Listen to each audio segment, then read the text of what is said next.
कल भारी शोर शराबे और अफरा तफरी के बीच ज़रई बिल मंजूर तो हुआ, लेकिन हंगामा हुनूज जारी है। इस हंगामे को वुसअत दी अरकान पार्लियामेंट पर हुई कार्रवाई ने। दरअसल कल राज्यसभा में एग्रीकल्चर से जुड़े 2 बिलों को पास कराने के दरमियान जो तस्वीरें देखने को मिली वो अपने आप में अफसोसनाक थी। कल राज्यसभा में अपोजिशन पार्टियों के लीडरान ने हंगामा किया और आज 8 अरकान पार्लियामेंट को ऐवान से मुअत्तल कर दिया गया। मुअत्तली के खिलाफ भी अपोजिशन लीडरान की जानिब से एहतजाज किया गया। वहीं किसानों की जानिब से भी ज़रई बिल के खिलाफ सड़कों पर आवाजें उठाई जा रही हैं। लेकिन कल राज्यसभा में जो हुआ इसकी नजीर हालिया दिनों में तो नहीं मिलती।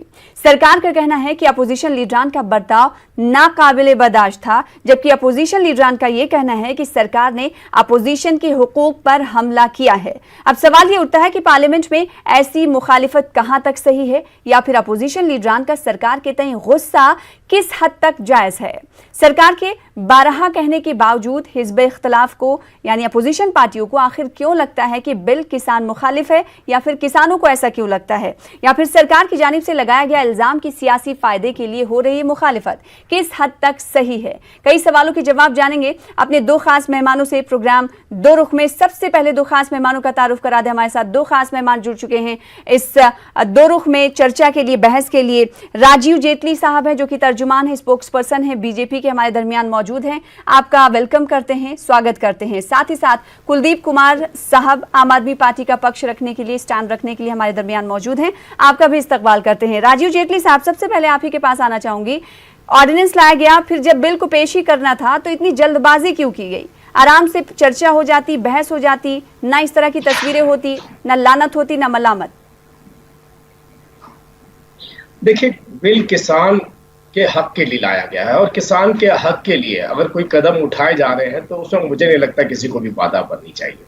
और जो भी राजनीतिक पार्टियां बाधा बन रही हैं वो भी अपनी लड़ाई लड़ रही हैं। मैं ये नहीं कहूंगा कि वो लड़ाई नहीं लड़ रही। हम किसानों की लड़ाई लड़ रहे हैं तो वो बिचौलियों की लड़ाई लड़ रहे हैं। किस तरीके से आपने देखा एग्रेशन के अंदर उग्र रूप से सदन के अंदर जाकर के बेल पे दिए गए, रूल बुक फाड़ दी गई, शोर शराबा हुआ, बाउंसर को मारा गया। किस लिए? इस सब इसलिए कि मैं बिचौलियों की लड़ाई लड़ रहा हूं।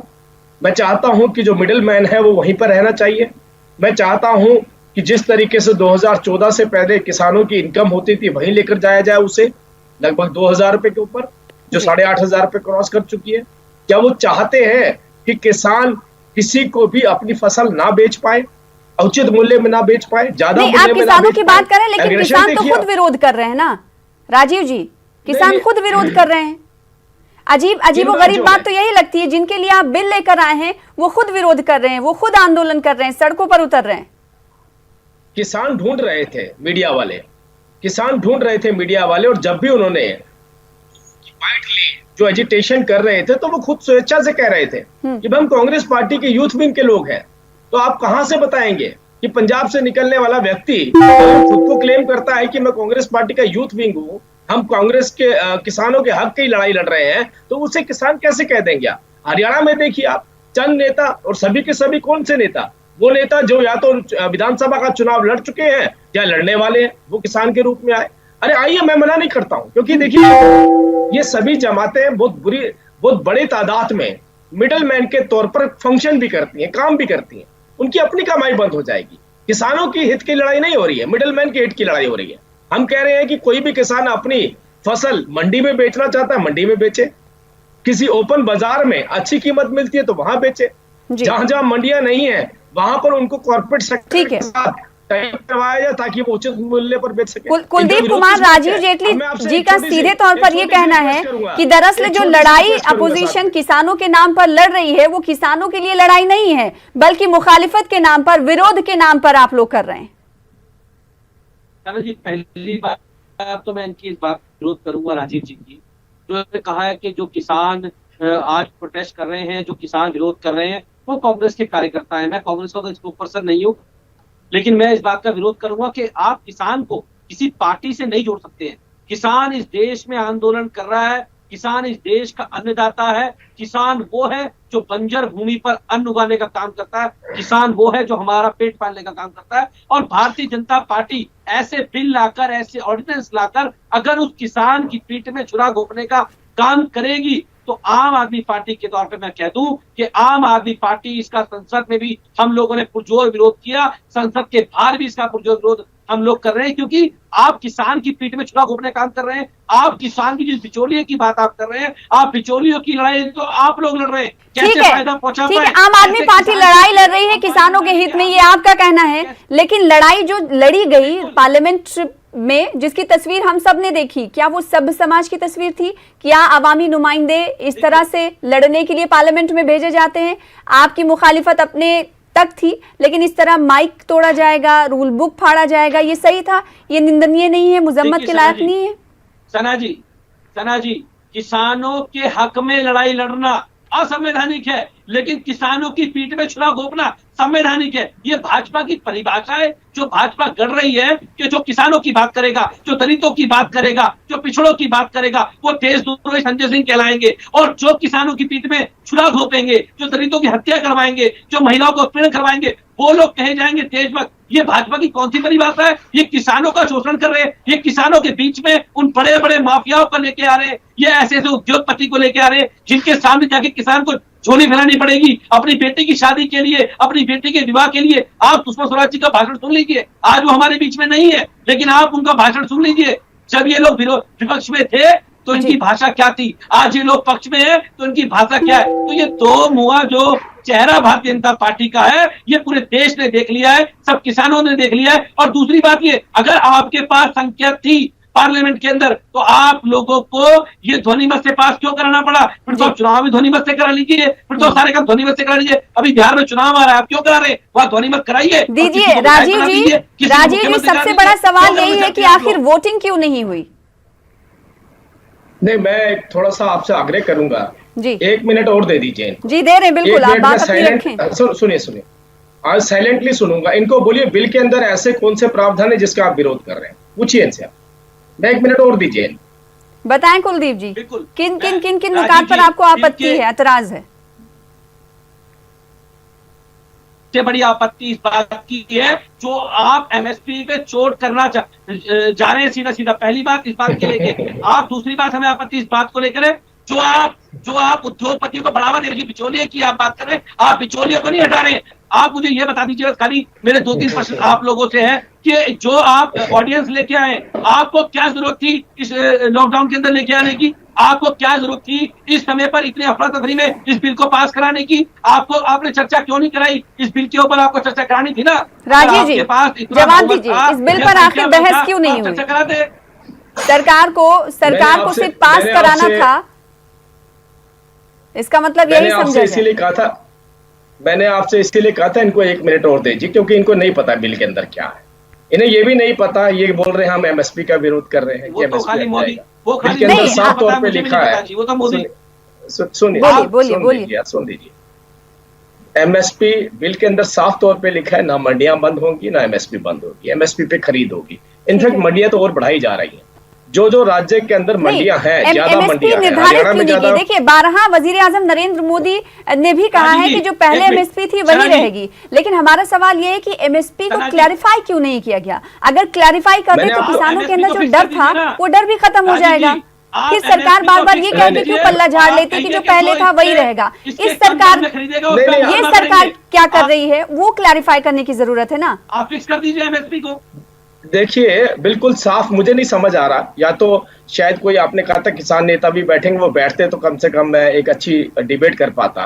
एमएसपी 6% किसानों के ऊपर लागू होती है इस देश के अंदर। इस देश के अंदर मंडियां केवल 2 ही राज्यों में है, पंजाब में और हरियाणा में। उसके अलावा मंडियां नहीं है।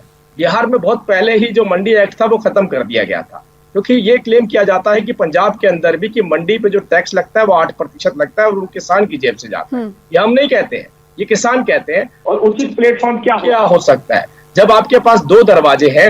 एक, अगर आप चाहते हैं कि सरकारी खरीद में आपकी फसल जानी चाहिए तो आप मंडी में जा सकते हैं, एमएसपी पे बेच सकते हैं। 2024 तक लगभग 6 बार एमएसपी को बढ़ाया भी जाएगा, ये बात भी सरकार ने क्लियर कर दी। दूसरी नहीं, मेरा सवाल ये है कि एमएसपी को लेकर 12 सरकार कह रही है, लेकिन अपोजिशन और किसान ये मानने के लिए तैयार नहीं है।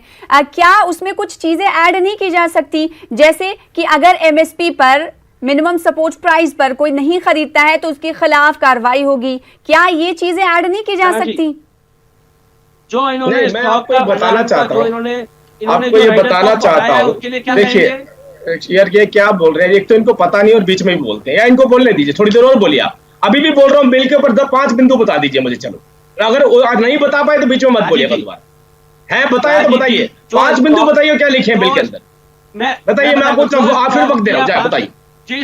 आप सुन लीजिए, जो स्टॉक की आप बात कर रहे हैं, जिस स्टॉक के राइटर को आपने हटा दिया है, मैं उसके लिए पूछ रहा हूँ, अगर आप स्टॉक के राइटर को हटा देंगे तो क्या जो बड़ी बड़ी कंपनियां हैं वो स्टॉक नहीं करेंगी? उसको आपको समझ नहीं है, मैं आपसे क्या चर्चा करूं, आपको पता ही नहीं है किसी बात का, मैं आपसे क्या बहस करूं मैं? या तो मुझे सुन लीजिए, आगे काम आएगा, दूसरी डिबेट में काम आ जाएगा। मुझे सुन लीजिए, दूसरी डिबेट में काम आ जाएगा, और फिर सुनना नहीं चाहते तो यही बात बोलते रहोगे जो मैं सुनना नहीं चाहता। सर्टिफिकेट नहीं चाहिए। अब देखिए मुद्दे, आप सुन लीजिए, मुझे आपसे सर्टिफिकेट नहीं चाहिए, समझिए यार आप क्या कह रहे हैं, मुझे उद्योगपति सर्टिफिकेट नहीं चाहिए। अरे आप लोग, आप क्यों संजय सिंह की तरह, संजय सिंह को तो उत्तर प्रदेश में चुनाव लड़ना है, वो उत्तर प्रदेश की राजनीति करना चाहते हैं, इसलिए जोकाबंदी कर रहे थे वहां, इसलिए बदतमीज हो गए थे सदन में जाके। संजय सिंह बदतमीज हो गए, उनको अपनी शक्ल दिखानी है कि मैं उत्तर प्रदेश में एंट्री लेना चाहता हूँ। ये सब नाटक उन्होंने इसके लिए, संजय सिंह को पता भी नहीं है, संजय सिंह को पता भी नहीं है बिल के अंदर है क्या, अगर पता होता तो। अरे योगी बाबा को पता है क्या?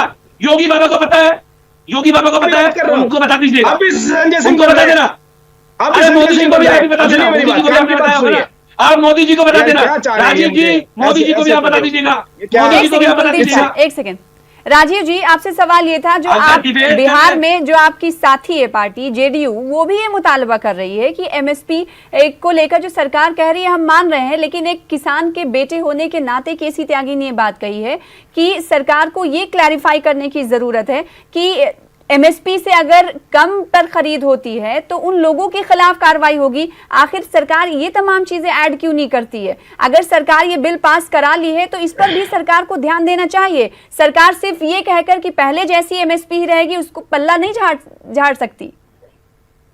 आप बात को समझने की कोशिश कीजिए, मैं या तो बोलूंगा नहीं या मुझे बोलने दीजिए, और ये बीच में जो शोर मचवा रहे हैं इसका कोई यूज नहीं। नहीं, कोई शोर नहीं मचा रहे। कुलदीप साहब एक सेकंड सुन लीजिए, आपके पास भी लौटूंगी। हम उनको भी समझा रहा हूँ, आगे काम आएगा, संजय सिंह को बता पाएंगे वो आगे। अब मैं एक बहुत सिंपल सी बात बता, नहीं मुझे फिर इस देश के अंदर, अरे सुन लीजिए, संजय सिंह को बताइएगा, मोदी जी को बता दीजिए। नहीं, अगर बीच में बोलेंगे तो बोलूंगा इनको, ये मोदी जी को बता दे। इनके पास जवाब नहीं है, इसलिए उल्टी घुमा के बातें कर रहे हैं, जवाब नहीं है इनके पास। क्या चाह रहे हैं, फ्रस्ट्रेट हो आप लोग? कुलदीप साहब एक सेकंड के लिए, वक्त ऐसे ही जाया हो रहा है, आपके पास भी लौटूंगी, वक्त दूंगी आपको। राजीव जी कंटिन्यू करें। हाँ, मैं केवल एक ही बात बोलना चाहता हूँ, मैं थोड़ा सा फिर आपको रिपीट कर दूं, करेक्ट कर दूं हर बात। मेरा मकान है, सरल भाषा में बता रहा हूँ, मेरा मकान है, मैं अपने मकान को किराए पे देना चाह रहा हूँ। मेरे पास 2 ऑप्शन है, एक तो मैं सरकार को किराए पे दे दूं, या कोई और व्यक्ति अगर मेरे पास आता है मैं उसको किराए पे दे दूं। सरकार के रेट निर्धारित है कि अगर वो मुझे किराया देंगे तो मान लीजिए 10,000 रुपए देंगे, उससे ज्यादा नहीं दे सकते हैं। लेकिन कोई दूसरा व्यक्ति मुझे आकर के कहता है कि मैं आपको 20,000 रुपए किराए पे आपसे आपका मकान खरीदना। जी, लेकिन ठीक है, मैं आपकी बात समझ गई, लेकिन सुनिए आप सुनिए, मैं समझ गई आप क्या कहना चाह रहे हैं। राजीव जी, मैं समझ गई आप क्या कहना चाह रहे हैं, लेकिन 6% जो एमएसपी पर आधारित हैं किसानों की तादाद, उनके लिए की बात मैं कह रही हूँ, उनके लिए फिर क्या होगा? उनके लिए अब आती है 6%, अब आती है बात 6% की। 6% किसान के पास ये ऑप्शन अवेलेबल है कि वो मंडी में बेचना चाहता है कि नहीं बेचना चाहता। मंडी में बेचना चाहता है तो मंडियां उसके लिए ओपन और एमएसपी पे उसकी खरीद। आप ये बताइए राजीव जी कि किसान मंडियों का ही तो रुख करते हैं ना, इंडिविजुअली किसी के पास नहीं जाते।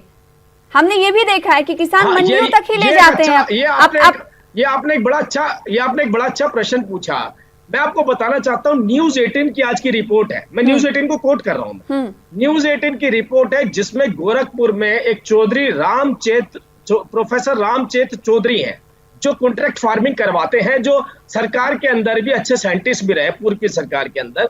उन्होंने लगभग 5600 किसानों को अपने साथ जोड़ा है, वहां पर वो फार्मिंग करवाते हैं, और उनका दावा है, और किसान भी इस बात को कह रहे हैं कि हमें एमएसपी से 20% फालतू कॉन्ट्रैक्ट फार्मिंग में मिलता है। ये आज से नहीं चल रहा है, ये लगभग 9 सालों से चल रहा है, 8-9 सालों से। कुछ भी बोले जा रहे हैं कॉन्ट्रैक्ट फार्मिंग का जो एग्जांपल न्यूज 18 ने कोट किया है, जो पत्रकार है जिनका नाम ओम प्रकाश कुशवाहा है, ये उनकी रिपोर्ट है। अगर आपको रिपोर्ट चाहिए तो रिपोर्ट भी शेयर कर देता हूँ। अब मेरी काम की बात सुन लीजिए, ये बीच में शोर मचाएंगे जेटली की बात कहाँ से हो रही है, कहाँ की बात कर रहे हो दिल्ली आप? की गलियों में करते हैं ये, यहाँ किसानों की बात हो रही है, ये लाजपत नगर की गलियों की बात नहीं हो रही है, ये जहांगीरपुरी की गलियों की बात नहीं हो रही है। मेरी बात सुनिए आप, मुद्दा यहाँ वहां पर भी इंसान ही रहते हैं, वहां भी इंसान ही रहते हैं।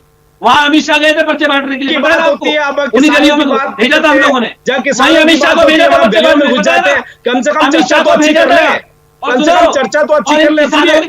सुनना ही नहीं चाहते। लेकिन राजीव जी इसी तरह का चर्चा, इसी तरह की चर्चा तो अपोजिशन पार्टी भी चाहती थी, आपने अलाउ ही नहीं किया, आपने तो अलाउ ही नहीं किया। बताया आपसे जानकारी नहीं है, देखिए बोल रहे हो कृषि मंत्री जी ने, कृषि मंत्री क्या बोलते चले जा रहे हैं ये। अरे अब नहीं होती ऐसी राजनीति की, आप चलाते रहेंगे, बिजली में से पानी निकल गया, पानी एक सेकंड खत्म हो चुकी है, आपको पता है।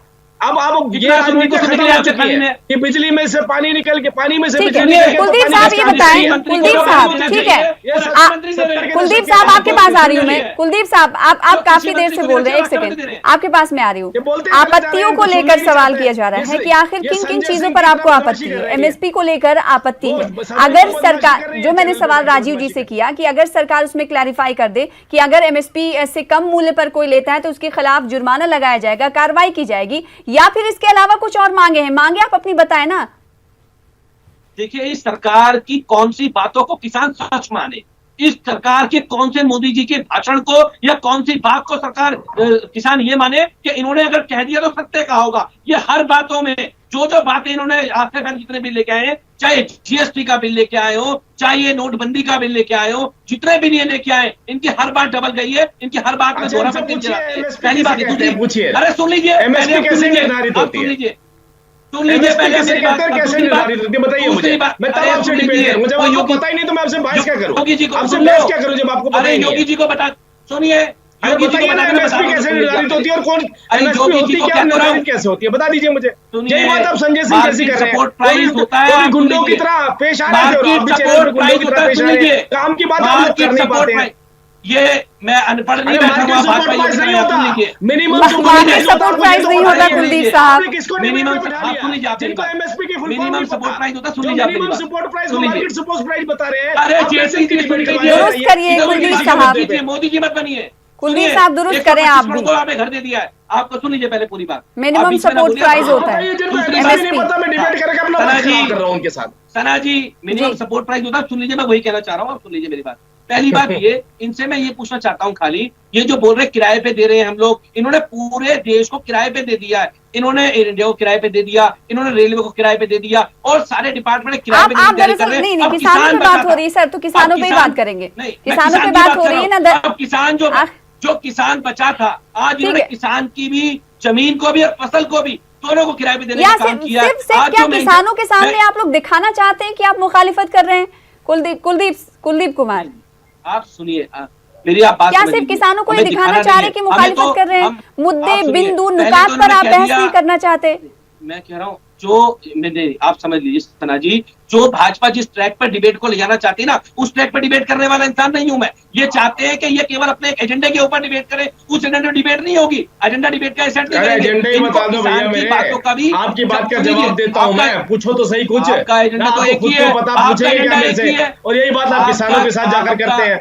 सुनिए, यही नारे वहां जाके लगाते हैं, काम की बात करोगे तो जवाब मिलेगा। आप लोगों ने जो किसान की पीठ में जो छुरा घोपना था, ये 10 बार कह चुके हैं सर, इसके अलावा कुछ कहिए कुलदीप साहब। उसके अलावा कह तो रहा मैंने, जवाब ही नहीं दे रहे, इनसे बताइए ना इन लोगों ने करिए सवाल, जवाब देने के लिए बैठे हैं, जवाब देने के लिए बुलाया गया है, जवाब देने के लिए आमद मधु किया गया है। सना जी, तोनी मत से क्यों पास कराया इन लोगों ने, इन्होंने वोटिंग क्यों नहीं कराई? ठीक है, बड़ा सवाल यही है। जेटली जी आप बताएं, आप यहाँ पे बार बार कुलदीप सिंह को खामोश कर रहे हैं, ठीक है? पार्लियामेंट में भी ऐसे बोलने नहीं दिया गया, यहाँ पर भी बोलने नहीं दिया गया, आखिर क्यों नहीं वोटिंग कराई गई? बात को मान लेता हूँ, जो इनकी आपत्ति है मैं उसको दर्ज करके इस बात को आगे बढ़ाते हुए कहता हूँ कि कम से कम अगर ये चाह रही थी कि उसके ऊपर चर्चा होनी चाहिए तो उसके कोई बिंदु तो होते होंगे इनके पास, जो पब्लिक डोमेन में लेकर के आई है। बताइए मुझे, कोई भी एक राजनीतिक पार्टी कोई भी बिल के अंदर नेगेटिव बिंदु को पब्लिक डोमेन में ला पाई? उधर सुरजेवाला साहब है, उन्हें मालूम है क्योंकि वो कृषि से जुड़े हुए हैं, लेकिन उसके बावजूद वो राजनीतिक नारे लगा रहे हैं। इधर ये संजय सिंह है, दिल्ली में केजरीवाल के साथ ज्यादा रहते हैं, इनको तो कृषि से लेना देना ही है। अब उत्तर प्रदेश के चक्कर में शोर मचा रहे हैं ये, इन्हें भी पता नहीं। और मैं तीसरा, अब आपकी डिबेट के ऊपर बैठ के पूछ रहा हूँ, बताइए तो सही, कोई बिंदु निकालिए उसमें से जो आपको लगता है किसानों के विरोध में जाते हैं। कोई तो बात बताइए हमें, ये बताने लायक ही नहीं है। ये क्या कोई भी राजनीतिक पार्टी नहीं, बताने लायक फिर नहीं है? किसान इसलिए क्यों? आप कह रहे हैं कि इस बिल में कुछ ऐसा है ही नहीं जिसका विरोध किया जाए। ठीक है, ये राजनीतिक पार्टियों तक इस बात को सीमित कर दीजिए, लेकिन जो किसान बड़ी तादाद में निकल रहे हैं या फिर आने वाले दिनों में निकलने वाले होंगे, तब उस वक्त भी आपसे सवाल किया जाएगा, या फिर मैं करूंगी, मेरा चैनल करेगा, या किसी और चैनल पे आपसे ये पूछा जाएगा, फिर उस वक्त आप क्या कहेंगे कि किसान, आप तो अभी कह रहे हैं ना कि किसान नहीं है, ये यूथ कांग्रेस विंग है किसानों की, वो एहतजाज कर रही है। किसान ने, देखिए मैं मानता हूँ किसान ने बात उठाई है। अच्छा ठीक है, आपको एक एग्जांपल देती हूँ। पंजाब में अभी गुज़िश्ता दिनों 2 से 3 दिन हुए, एक किसान जाकर किसी पॉलिटिकल पार्टी के घर के बाहर आग लगा लेता है, खुद को नजरे आतिश कर देता है। बिल्कुल बिल्कुल, मैंने भी वो खबर देखी थी, सुनी भी थी, और वो उस खबर को आप थोड़ा गहराई से समझी, शायद कहीं आपने पढ़ी भी होगी, उसकी वजह बहुत अलग थी। लेकिन मैं आपको ये बताना चाहता हूँ कि जो किसान की बात कह रहे हैं, किसान ने इस बात को कहा कि हमें थोड़ा सा संशय है बिल के अंदर, और संशय ये है कि हमें ये समझाया जाए कि इसके अंदर कौन कौन से ऐसे बिंदु, क्योंकि हमें जो राजनीतिक पार्टियां बता रही हैं उसके बिल्कुल विपरीत है। वो जब ये बिल आया था, जब इसके ऊपर ऑर्डिनेंस के ऊपर चर्चा हुई थी, तब किसान को बहुत गुमराह किया गया। उसके बाद किसान आज पूरे देश जी, यहाँ पर सरकार है कांग्रेस पार्टी की, वहां चंद लोगों के साथ वो विरोध कर रहे हैं, लेकिन किसानों ने ही आकर के फॉरवर्ड होके ये बात कही कि ये बिल हमारे फेवर के अंदर जाता है। एक बताइए, बड़ी बेल्ट है, आप देखिए आगरा से लेके फिरोजाबाद वाली जो बेल्ट है, उसमें किसी भी सरकार से पूछिए, वहां पर आलू पैदा होता है, और आलू पैदा होने के बाद वह सड़ जाता है। वहां का आलू 2 रुपए के किलो के हिसाब से नहीं खरीदा जाता। अगर वहां का आलू 20 रुपए किलो के हिसाब से कोई भी कॉन्ट्रैक्ट कॉर्पोरेट सेक्टर आकर के लेता है, तो वो इनको लोगों के पेट में क्यों दर्द हो रहा है? वो ये चाहते हैं सड़क पे आलू सड़ जाए लेकिन वो बिके ना। अगर वो कॉन्ट्रैक्ट फार्मिंग होती है, उसकी बुआई से पहले उसकी बुआई से पहले ही उसकी फसल बिक जाती है, क्या उसकी बुआई से, अरे भैया उद्योगपति खरीदेगा, आप खरीदेंगे क्या? संजय सिंह या अरविंद केजरीवाल जाएंगे क्या खरीदने के लिए? उद्योगपति ही खरीदता है फसल को, उद्योगपति ही फसल को खरीदता है। कौन खरीदता है बताइए? आप खरीदेंगे क्या? दिल्ली सरकार लेने के लिए तैयार है तो बताइए, पूरा एमएसपी दिल्ली सरकार पर डाल दिया जाएगा। ये कह रहे हैं उद्योगपति फसल को खरीदेगा। उद्योगपति नहीं खरीदेगा तो क्या नासा के साइंटिस्ट आएंगे खरीदने के लिए? अरे वो उद्योगपति ही मार्केट तक लेके जाता है किसी भी प्रोडक्ट को। अगर अरविंद केजरीवाल कहते हैं मैं खरीदने को तैयार हूं, आपको बेचेंगे, बताइए, आप खरीदिए, आप उनको उचित मूल्य दीजिए। आप जवाब दीजिए कुलदीप कुमार। देखिए मेरी बात सुनिए, मैं बार बार वही कह रहा हूँ कि जिस चीज की बात कर रहे हैं कि जो आप अभी किराए के मकान की बात कर रहे थे, फिर अभी आ गए उद्योगपति, मैं वही कह रहा हूँ कि उन उद्योगपति को ही आगे बढ़ावा देने के लिए, किसान की फसल पे कब्जा करने के लिए, ताकि किसान जो मंडी में जाता था, अरविंद केजरीवाल जी को बोल दीजिए वो आ जाए, सरकारी देश के प्रधानमंत्री हैं। जब सब कुछ पहले जैसा है, जब सब कुछ पहले जैसा है तो मुखालिफत कर सकते हैं क्या? सीधा सवाल यही है। और अगर पहले जैसा कुछ नहीं है तो उसे आप बताएं। पहले जैसा कुछ नहीं है, राजनीतिक पार्टियों को, सियासी पार्टियों को ऐतराज है, तो वो आप बताएं ना, आपको मौका दे रही हूँ बार बार। सना जी, अगर सब कुछ पहले जैसा है तो बिल लाने की जरूरत क्या थी? आप बताइए क्यों लेके आए ये लोग बिल? इनको क्या जरूरत थी? भाई ऑर्डिनेंस, अध्यादेश की एक लिमिट होती है, सीमा होती है, उसको बिल में ही लेके आना पड़ता है। अध्यादेश कौन लेके आया था? अध्यादेश कौन लेके आया था? अध्यादेश आप ही लेके आए थे ना? अध्यादेश आप ही लेके आए थे, तो हम लेके आए हैं। फिर क्यों? अभी आप कह रहे हो उद्योगपति को बढ़ा रहे हैं, मैं आपको बोल रहा हूँ केजरीवाल खरीद रहे, तो आप कह रहे हो अध्यादेश क्यों लेके आए? बिल्कुल एक बात पे तो रहो। अच्छा नहीं, ठीक है राजीव जी, जैसा पहला सवाल मेरा आपसे यही था कि आखिर इतनी जल्दबाजी क्या थी कि वोटिंग भी नहीं करा? इसका जवाब आपने दिया नहीं, आप इर्द गिर्द घूमकर देखिए, लोकसभा में बिल पास हुआ, राज्यसभा में बिल पास हुआ, बिल का विरोध करने के लिए जो रास्ता अपनाया गया वो रास्ता आपने देखा। बाउंसरों के कॉलर पकड़े गए, बाउंसरों के ऊपर पंच मारे गए। ये तरीका था? ये तरीका नहीं था। ये एक बिछड़ा हुआ व्यक्ति अपनी राजनीतिक पार्टी में अपनी जगह बनाना चाहता है प्रदेश में, केवल उसका नजारा था, उसका ही नजारा था और कुछ नहीं है। ये उत्तर प्रदेश में चाहते हैं, इसलिए बहस करने की इजाजत आपसे क्यों नहीं दी गई? बार बार म्यूट कर दिया जाता था राज्यसभा का ऑडियो, जो सुनने वाली बातें थी उसे भी सुनने नहीं दिया गया। तो ये क्या जमहूरियत का कत्ल नहीं राजीव जी? नहीं, बिल्कुल नहीं है। देखिए, आपके पास एक माध्यम था, आप हमने पूरे सेशन के अंदर एक बात रखी, आपके पास कोई भी सवाल, आप अपने सवाल को रखिए, बकायदा ब्लैक एंड व्हाइट में रखिए, उसका जवाब ऑन रिटर्न मिलेगा, रिकॉर्ड में जाएगा। बताइए कौन सी बात रखी गई? कोई बिंदु निकाल कर लेके आए गए? कोई बताया गया नेगेटिव पॉइंट उसके अंदर? ये बिल का विरोध था ही नहीं, क्योंकि ये बिल का विरोध नहीं था, इसलिए मैं इसके ऊपर बिल के ऊपर चर्चा नहीं कर सकता। बिल के विरोध पर ठीक चर्चा है, ये करने के बिल लिए की तैयार हूं, मुखालिफत उसका जवाब नहीं दे थी, सकता हूं। सियासत चमकानी थी। आपके कहने का मतलब सीधे तौर पर यही है, अपोजिशन पार्टियां जो कुछ कर रही थी कल राज्यसभा में। कुलदीप साहब इसका जवाब चाहते हैं। चैनल जी, मैं एक मिनट, अगर इनके पास मैंडेट था तो इनको, इनके पास संख्या बल था। की बात करें, अगर इनके पास मैंडेट था तो इनको ध्वनिमत से बिल पास कराना पड़ा, और अगर ध्वनिमत से बिल पास होने लगे तो चुनाव भी ध्वनिमत से करवाने कल को ये इन्होंने क्यों करवाया? जब वहां किसी ने वोटिंग की मांग की। इस बात की हो रही है कि आप बिल का विरोध कर रहे हैं, मुझे इतना बता दीजिए किस बात का विरोध कर रहे हैं, खत्म नहीं कर रहे, इतना बता दीजिए। कुलदीप विरोध में खड़े हुए थे, ये इनको पता था, इसलिए इन्होंने पास कराया। जो गुंडागर्दी की बात कर रहे हैं, गुंडागर्दी की बात करना भाजपा वालों को शोभा नहीं देता है। ये लोग इन्हीं के हाथ में है गुंडागर्दी करना। ये माइक म्यूट कर सकते हैं, ये राज्यसभा चैनल बंद कर सकते हैं, ये कुछ भी कर सकते हैं, लेकिन इन्हें अपने बिल पास कराने हैं। ये अपने बिल पास कराने, चाहे संख्या हो या संख्या ना हो, ये हमेशा इनका शुरू से लेके एंड तक इनका यही रवैया रहा है। बहरहाल इस बहस के बाद नतीजा ये अखज़ किया जाता है कि अगर अपोजिशन पार्टियों की तरफ से इस तरह के जो कदम उठाए गए और जो तस्वीर देखने को मिली वो काबिल बर्दाश्त नहीं थी, जिसकी निंदा मजम्मत की जा रही है, लेकिन सवाल ये भी उठता है कि किसानों के मन में जो शंकाएं हैं, आशंकाएं हैं, उसे भी दूर करने की सरकार को बेहद ज़रूरत है। बेहद शुक्रिया राजीव जेटली साहब हमारे साथ जुड़ने के लिए, अपना पक्ष रखने के लिए, बीजेपी का स्टैंड रखने के लिए, और कुलदीप कुमार साहब आपका भी बेहद शुक्रिया अपना स्टैंड रखने के लिए और वक्त देने के लिए। फिलहाल